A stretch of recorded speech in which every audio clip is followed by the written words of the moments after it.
세계 각처에 흩어진 유대인들이 많이 있습니다.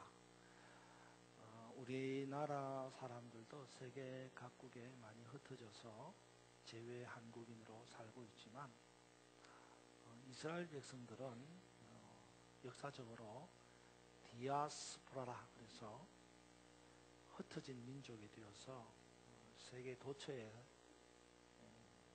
생활을 하고 있습니다. 근데 그 흩어진 유대인들이 한 번씩 자기 조국인 이스라엘을 찾아가게 되면 반드시 들리는 장소가 몇 군데 있습니다. 예를 든다면 한국 사람이 외국에 이민을 가서 살잖아요. 살다가 한 번씩 한국에 들어오면 꼭 어디를 간다라는 것처럼 마찬가지로 흩어진 유대인들이 세계 각국에서 생활을 하다가 한 번씩 자기 조국인 이스라엘에 들어가게 되면 꼭 들리는 장소가 몇 군데 있다는 거예요. 세 군데가 있는데 첫 번째가 바로 통곡의 벽이라는 곳입니다.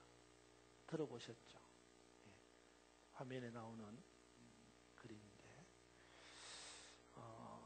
이 기독교인들이 성지순례를 가면 이 성지순례에 들르는 코스 가운데 통곡의 벽이 포함됩니다. 저도 당연히 갔다 왔습니다만 이 유대인들이 통곡의 벽을 찾아가서 이 벽에 입을 맞추고 이 벽에 손을 기대어서 기도하면서 눈물을 흘립니다. 그러면서 이 벽에 손을 기대고 눈물을 흘리며 기도하면서 생각을 하는 거예요. 내가 누구냐?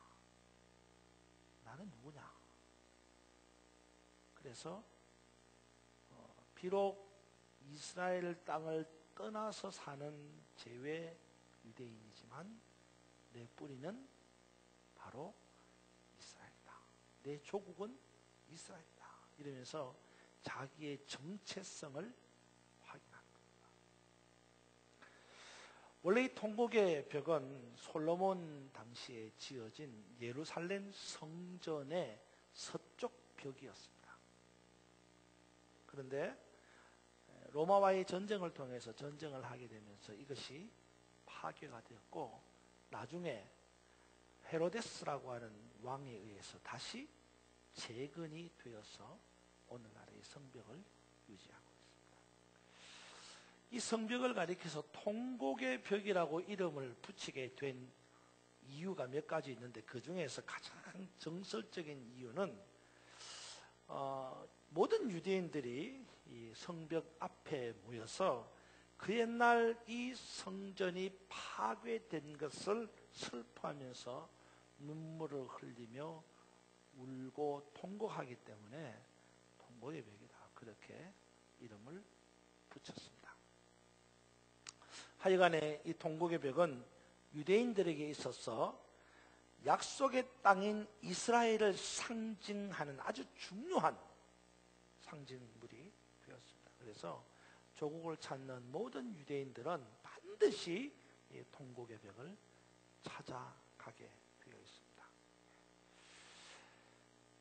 그리고 또 한 가지 외국에 사는 유대인들이 이스라엘에 들어오면 또 한 군데 들리는 곳이 있는데 그것은 마사다라고 하는 곳입니다. 마사다. 지금 사진에 나오죠? 예, 마사다라는 곳인데 이 마사다라는 곳은 주 한 73년에 약 한 1000여 명의 이스라엘의 저항군들이 로마 군대와 끝까지 싸우면서 항거하다가 마침내 이 마사다라고 하는 곳에서 장렬하게 죽음을 맞이하게 된 것입니다. 혹시 여러분들이 마사다라는 곳을 아시는지 모르겠는데 이 마사다 항전이라고 불리는 이 마사다의 이야기를 조금 더 하면요, 약 주 한 70년경에 이스라엘과 로마의 전쟁이 일어나게 됩니다. 사실 뭐 말이 전쟁이라고 하지, 그 당시에 최대로 막강한 군사력을 가진 로마와 이스라엘이 싸운다는 것은 그건 정말 계란으로 바위를 치는 것과도 같은 싸움입니다. 이길 수 없는 싸움을 하는 거죠. 그럼에도 불구하고 이스라엘의 이 저항군들이 굽히지 않고 로마와 끝까지 항전을 하는데, 퇴각을 하고 물러서다가 마침내 이곳 마사다라고 하는 곳까지 오게 되었습니다. 이 마사다라는 곳은 사진으로 보시면 아시다시피 약 한 해발 한 500m, 정확하게 이야기하면 한 해발 한 440m 정도 되는 높이에 있는 언덕산입니다. 그러니까 산은 우리가 뾰족하잖아요. 이렇게 산 꼭대기가. 근데 이거는 산 꼭대기가 뾰족한 걸 싹둑 잘라놓은 것처럼 저렇게 평평합니다. 그래서 밑에서 한 500m 쭉 올라가서 위가 싹 평평하게 언덕처럼 이렇게 생긴 지역입니다. 이 해발 한 500m 높이에 있으니까 밑에서 위로 올라오는 게 쉽지 않겠죠. 일단 한번 위에 올라가서 그 해발 500m 되는 그 마사다 고지에서 생활할 수만 있다 그러면 이 로마군과 충분히 항전을 할 수 있는 좋은 아주 안성맞춤의 어떤 그 저항 진지로, 요새로 불리게 되었습니다.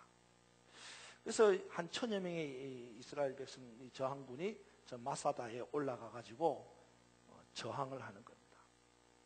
그래서 로마의 10보병 군단이 이 마사다를 점령하기 위해서 진을 쳤는데, 이게 뭐 아무리 강력한 군대라도 여러분 보시다시피 해발 500m 고지에 있는 요새니까 밑에서 저걸 어떻게 쳐들어갑니까? 여러분, 평지에 성을 쌓아놓아도 성을 점령하기가 힘든데, 평지에서 500m 높이에 있는 언덕바위에 고지가 있다고 하면 그 요새를 어떻게 점령하겠어요?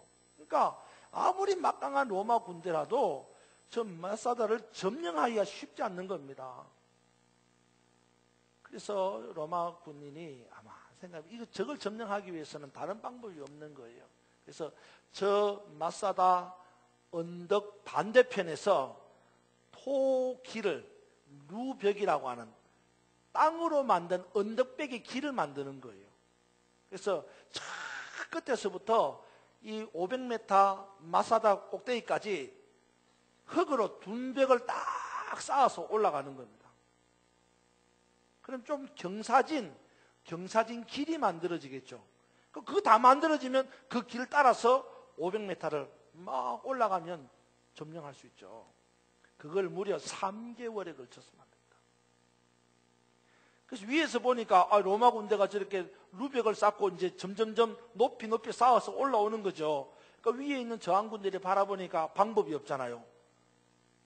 저거 다 루벽을 만들어서 이제 진격해서 들어오면 죽을 판이에요.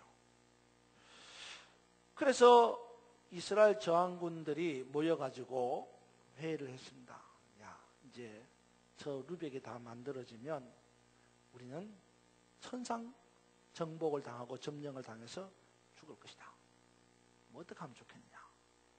회의를 했는데 회의의 결론은 뭐냐? 우리가 다 자결하자. 그렇게 결단을 하고 남자들이 다 자기 집으로, 저 집으로 가서 집에 있는 자기 아내, 자기 자식들을 칼로 다 목베어 죽입니다. 남자들이. 그리고 남자들만 남을 거 아닙니까? 그럼 남자들만 모여가지고 10명씩 조를 짜요.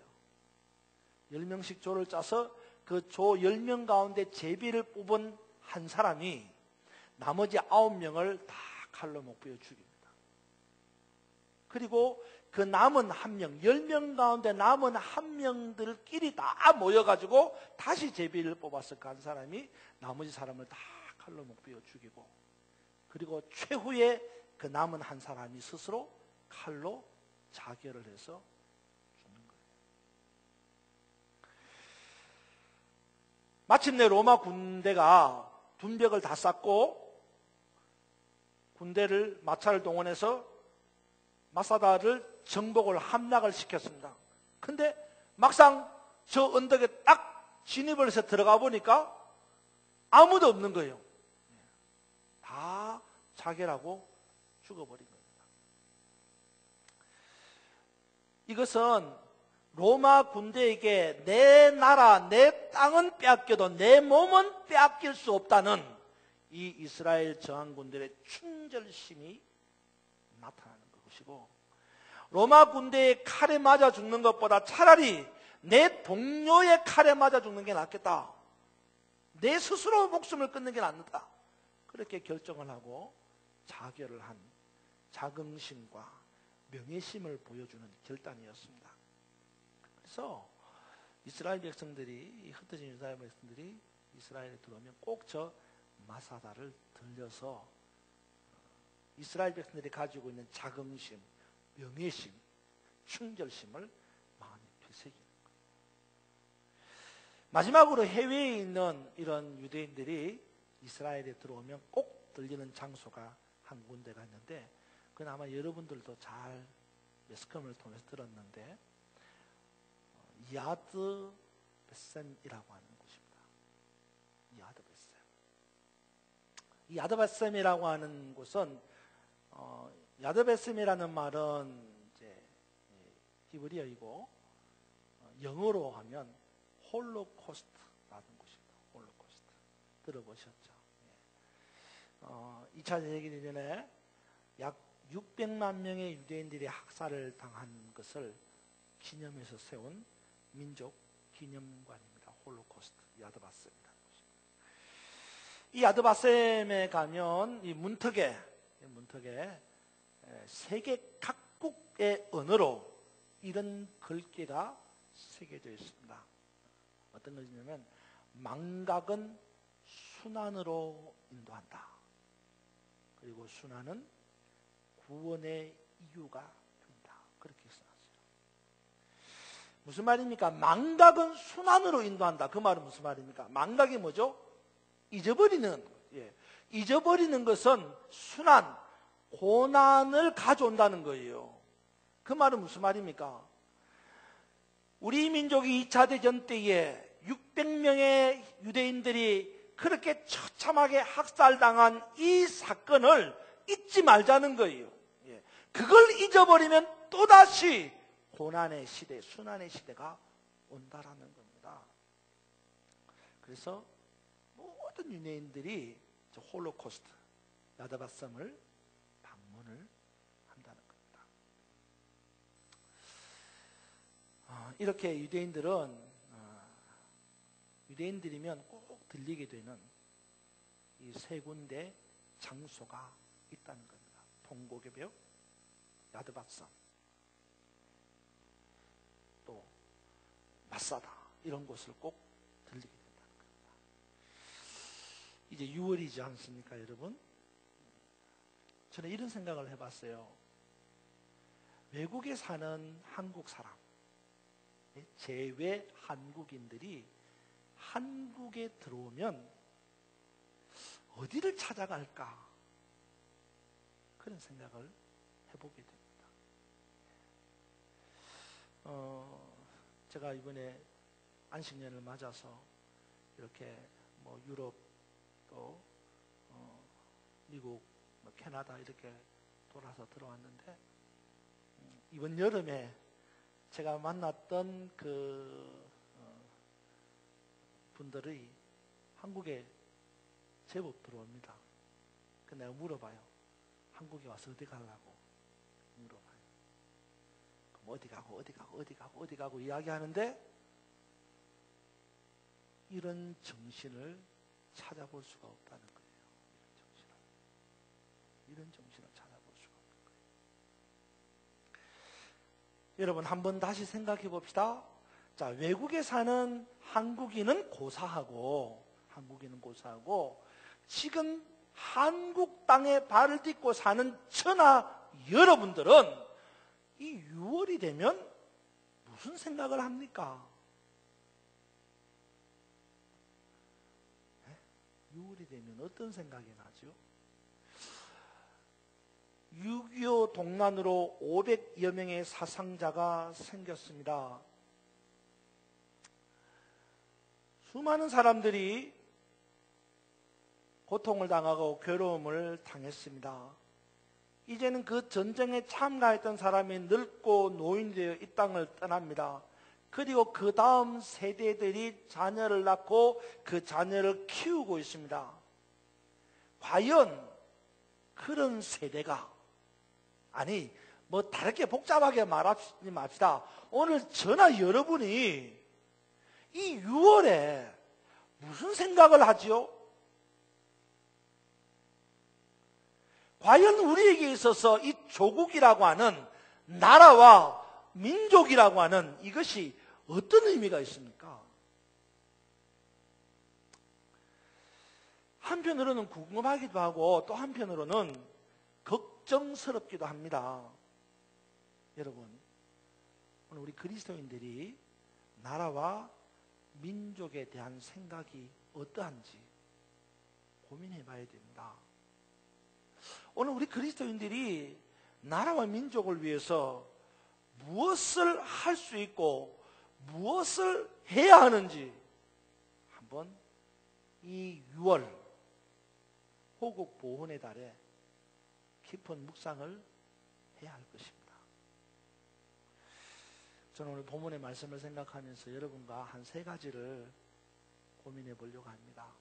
적어도요, 우리 그리스도인들은 나라와 민족을 위해서 울 줄 알아야 됩니다. 아시겠어요?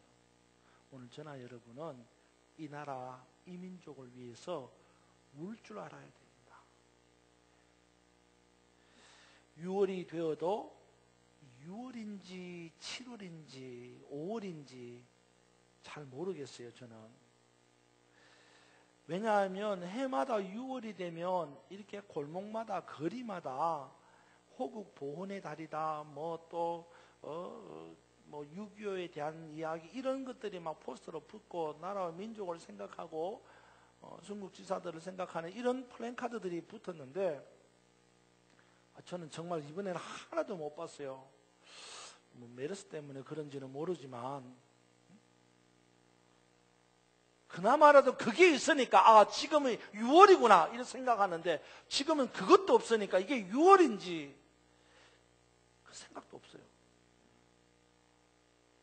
6.25 전쟁에 참여한 분이 지금의 실태를 이렇게 비판합니다. 뭐라고 하냐면요, 아직도 우리는 전쟁이 끝나지 않은 나라에 살고 있다는 겁니다. 그렇죠, 여러분? 우리는 전쟁이 끝난 게 아니에요. 전쟁이 잠시 중단된, 휴전된 나라에서 살고 있는 겁니다. 그러니까 다른 말로 이야기하면 언제 한판 붙을지 몰라요. 그렇잖아요? 그런데요, 참 슬픈 거는, 참 걱정스러운 건, 참 안타까운 거는요, 이런 전쟁이 중단된, 잠시 휴전된 이 나라에서 전쟁을 이야기하면 손가락질을 당한다는 거예요. 왜 전쟁이라는 말이 홀대를 받아야 됩니까? 지금은 우리는 전쟁 중이에요. 사실 어떤 면에서는 좀 심각하게 이야기하면 일부 신학자들은요, 성경 속에서 전쟁 신학을 이야기합니다. 무슨 말이냐 하면요, 여러분, 하나님의 나라는 전쟁을 통해서 완성된다는 거예요. 네? 여러분, 이스라엘 백성들이 출애굽을 해서 광야 생활을 하고 난 다음에 요단강을 건너서 가나안에 들어가지 않습니까? 그 가나안이 영적인 약속의 땅, 하나님의 나라예요. 그런데 이스라엘 백성이 요단강을 넘어서 가나안에 들어가서 가나안을 차지하는 것을 여러분 생각해 보세요. 그냥 가나안에 들어가 가지고 이건 내 땅이다 그러면 자기 땅이었어요? 아니잖아요. 가나안에 들어가서 어떻게 했어요? 가나안 토착민과 뭘 했어요? 정복 전쟁을 했습니다. 그래서 하나님의 나라는 전쟁을 통해서 완성된다는 거예요. 하나님의 나라 천국은 누구의 것이라 그랬어요? 침노하는 자, 빼앗는 자의 것이라 그랬습니다. 그래서 하나님 나라는요, 전쟁을 통해서 완성된다고 이야기합니다. 그만큼. 전쟁 불가능합니다. 전쟁 필요한 전쟁. 그런데 여러분, 그럼에도 불구하고 분명한 것은 전쟁은 뭐예요? 참담하다는 겁니다. 그러기에 전쟁은 이 땅에서 사라져야 할 것입니다. 70세 전후의 전후 사람들, 전쟁 이후의 사람들이 이 6월이 되면 고통스러워하고 괴로워합니다. 왜냐 그러면 어떤 사람은 유복자가 되고 자식을 잃고, 어떤 사람은 고아 부모를 잃고, 어떤 사람은 전쟁의 직접적인 피해를, 상처를, 고통을 받는 겁니다. 그런데 그런 사람들은요, 조국이 무엇인지, 진정 조국이 어떤 것인지를 계속 매일매일 한순간도 놓치지 않습니다.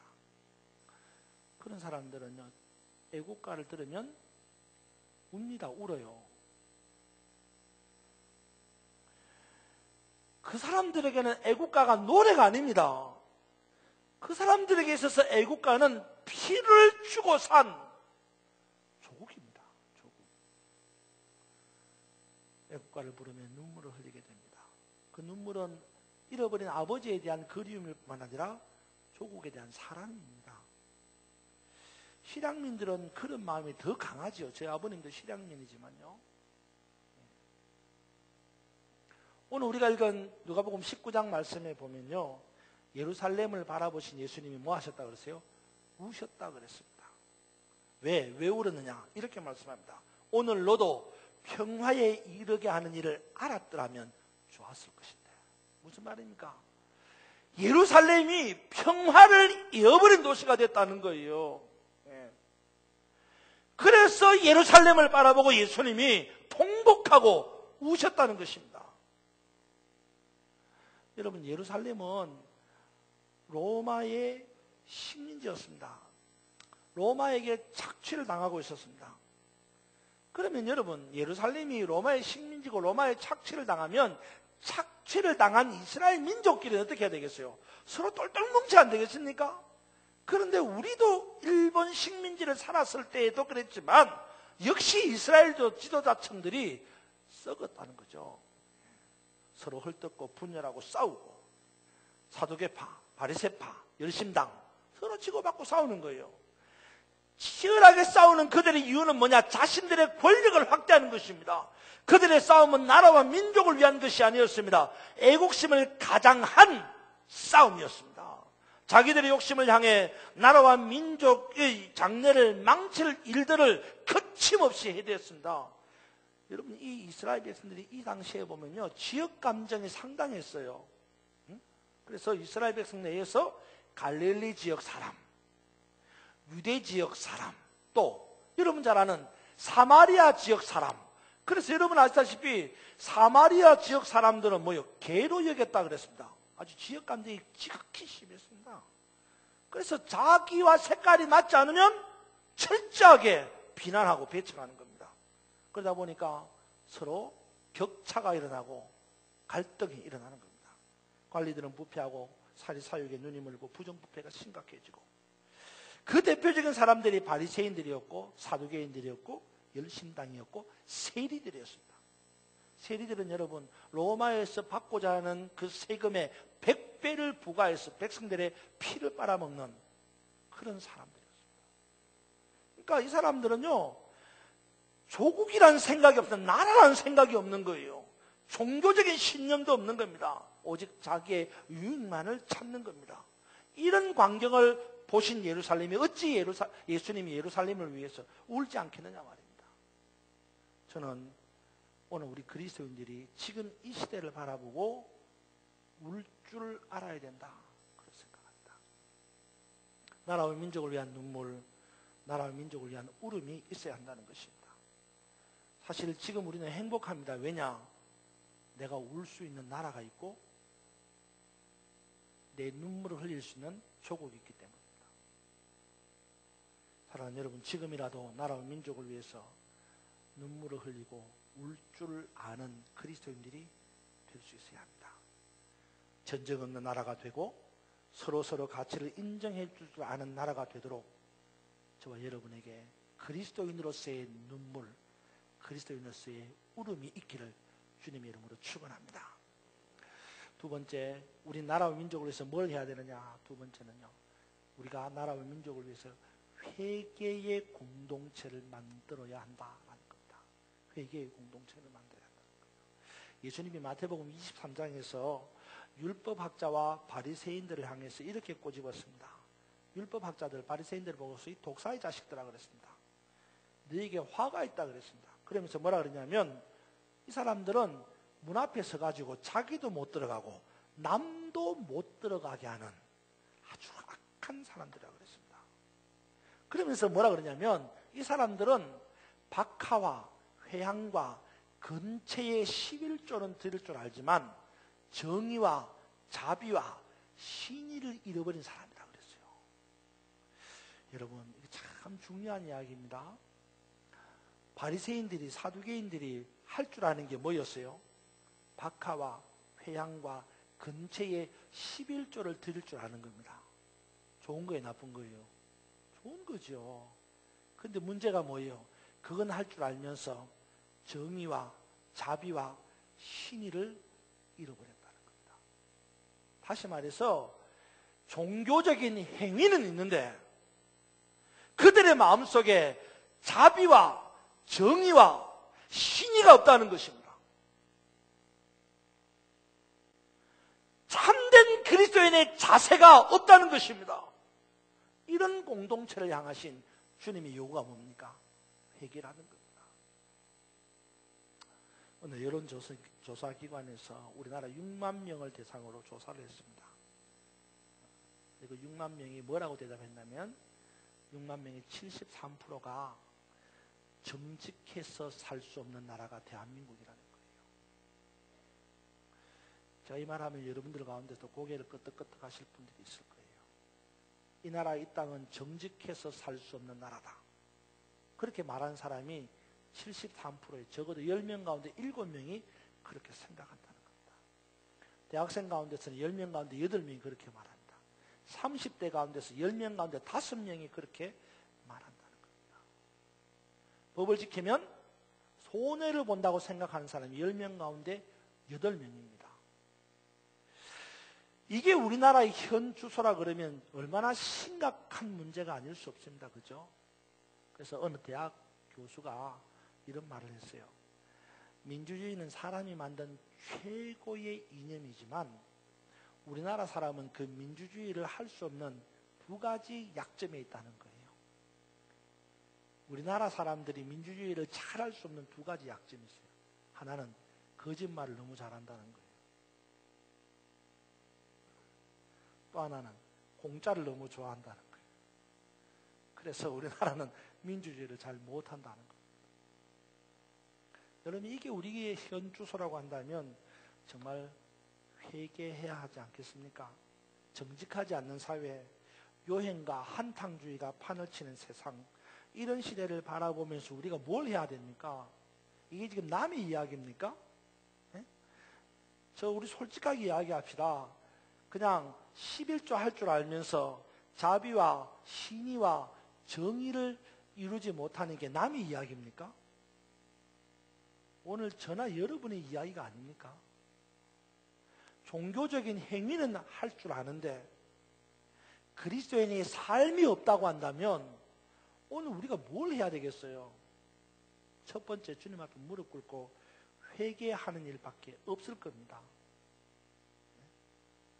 11조를 하지 말라는 게 아니죠. 11조가 필요 없다는 게 아닙니다. 11조를 할 줄 아는 것만큼 그리스도인의 생활이 필요한 거예요.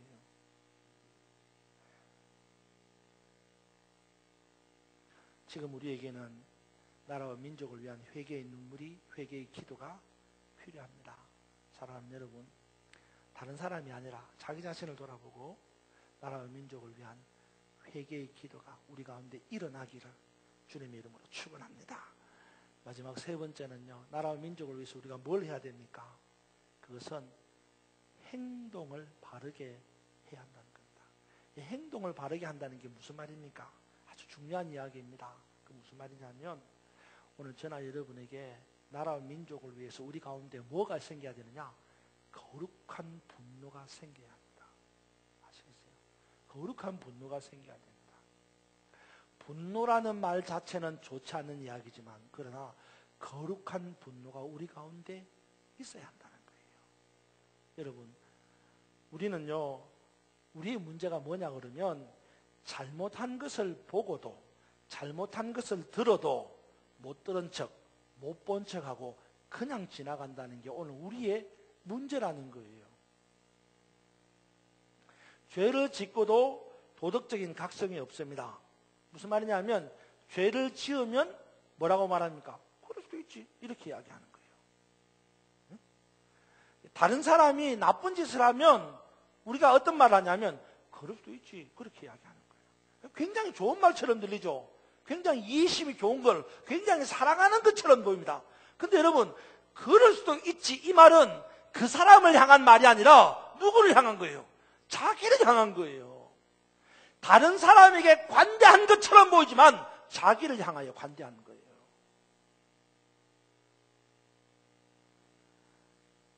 법에 걸리면 잘못해서 걸렸다고 말하지 않습니다. 뭐라 그래요?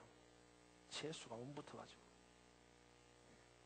법에 걸리면 재수가 안 좋아서 그런 거예요. 우리 주님도 이런 이스라엘의 모습을 보고 통곡하시고 책망하시는 겁니다. 죄를 묵인하고 방조한 책임이 공동체 안에 있다는 것을 말씀하십니다. 우리 모두에게 이러한 책임을 져야 될 거룩한 분노를 요구합니다. 여러분, 이 거룩한 분노는 사랑입니다. 나라를 사랑하는 마음이 있기 때문에 거룩한 분노가 일어나는 겁니다. 이 거룩한 분노의 결정체는 기도입니다. 다시 말해서 정의와 자비와 신의를 이루어가는 거룩한 분노는 기도에서부터 시작이 된다, 이 말입니다. 저는 여러분에게 거룩한 분노가 일어나기를 간절히 소망합니다. 보고 지나치지 마십시오. 아닌 것은 아니라고 말할 수 있어야 됩니다. 여러분, 6월 9일 날 오후 5시에 청계천 광장에서 무슨 일이 벌어지는지 아십니까? 아시는 분은 아무도 없으세요?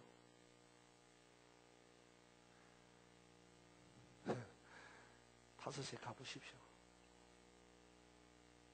이 나라의 동성애를 찬성하는 서울시장 앞에서 동성애를 반대하는 전국 기독교인의 집회가 일어납니다. 안 가야 됩니까? 저는 여러분 가시면 좋겠어요. 여러분, 어떻게 시장이 동성애를 찬성하죠? 나는 이거 참 알 수가 없는 일입니다. 저도 소위 레디칼한 사람이지만요, 이건 레디칼하고는 관계없는 거예요. 정신이 똑바로 박히고 사고가 제대로 됐으면 그걸 어떻게 이야기합니까? 6월 말에 미국에서 동성애 법안이 찬성될 것인가, 통과될 것인가, 부결될 것인가 미국에서 결정됩니다. 여러분, 이거 위해서 기도하셔야 됩니다. 미국에서 통과되면 우리나라는 그냥 무너집니다. 기도해야 돼요. 여러분, 분노가 일어나지 않습니까? 아, 뭐 나만 아니면 되지, 나는 동성애 아니면 돼, 그거예요? 병 들어가는 거예요. 우리가 다 무너지는 거예요. 정말 이 시대를 바라보고 정말 거룩한 분노를 일으킬 수 있는 그것이 오늘 그리스도인의 자세라는 거예요. 그 거룩한 분노는 돌을 던지는 게 아닙니다. 그 거룩한 분노를 파괴를 하는 게 아니에요. 적어도 거룩한 분노의 시작은 기도라는 거예요. 남북전쟁이 일어났을 때에 처음에 북군이 수세에 몰렸습니다. 맨날 전쟁하면 패배에 기도하면 하나님 편에 서게 되고 정의에 서게 되고 공의에 서게 되고 자비에 서게 되는 것입니다. 사랑하는 여러분, 6월에 우리 모두가 어떤 자세로 이 나라와 이 민족을 생각해야 합니까? 적어도 우리 모두가 나라와 민족을 위해서 울 줄 알아야 하고 이 나라와 이 민족을 위한 회개의 공동체를 만들어가고 이 나라와 이 민족을 위한 거룩한 분노의 기도가 시작되어야 합니다. 그래야 하나님의 나라가 우리 가운데 이루어지게 될 줄 믿습니다. 기도하겠습니다. 하나님, 6월이면 호국 보훈의 달이라고 말하지만 이 달이 왜 우리에게 의미가 있어야 하는지를 고민하게 하시고 우리 그리스도인들이 나라와 민족을 위해서 무엇을 해야 할 것인가를 고민하고 묵상하며 결단하는 자리가 되게 하여 주옵소서. 우리도 예수님처럼 나라와 민족을 바라보고 우는 눈물이 있게 하여 주시고 이 나라와 이 민족의 주님 앞에 무릎 꿇어 회개하는 공동체가 되도록 나아가게 하여 주시며 이 나라와 이 민족을 바라보고 거룩한 분노의 기도를 시작하는 우리 모두가 되게 하여 주옵소서. 예수님 이름으로 기도합나이다. 아멘.